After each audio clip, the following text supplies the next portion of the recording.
frères d'Afrique, pour mon père. Le soir, quand la pensée ouvre grande son aile et prend à l'horizon un essor incertain, j'ai souvent tressailli de pitié fraternelle en songeant aux damnés de l'enfer africain. Deux à deux, à pas lents, sous leur charge d'ivoire, courbant leur dos meurtri, ils vont silencieux. Le sang de ton vermeil marque l'épaule noire, et le sable brûlant met des pleurs dans les yeux. Ils vont, exténués. La lanière du guide arrache à leur torpeur des gémissements sourds. Une haleine de feu sort de leur gorge aride. Sans entendre, sans voir, ils vont toujours. Quelquefois, espérant tromper leur agonie, ils exhalent en chœur un étrange concert qui monte avec l'accent d'une angoisse infinie au milieu du silence effrayant du désert. Combien se sont couchés sous ces rideaux de flammes, loin des nappes d'eau vive et des arbres ombreux que leur fièvre évoquait.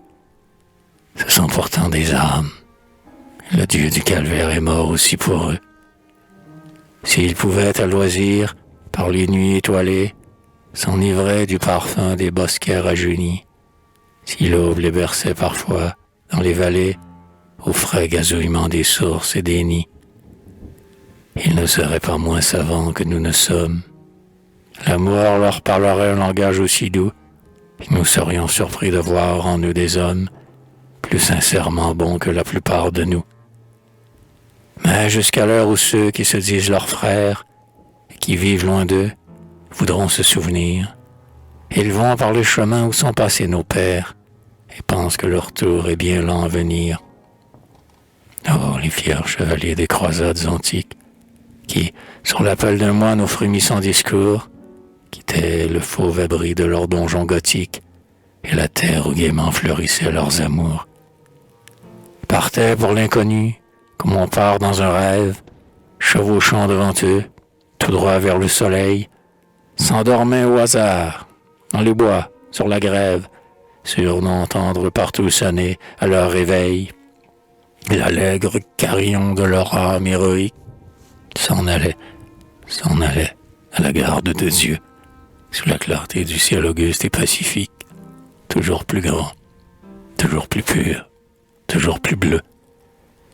Courait à la bataille avec des cris de fête, frappait, était frappé, défiait le vainqueur, se redressait, vivait, ou, bravant la défaite, tombait, la lance au poing et la croix sur le cœur.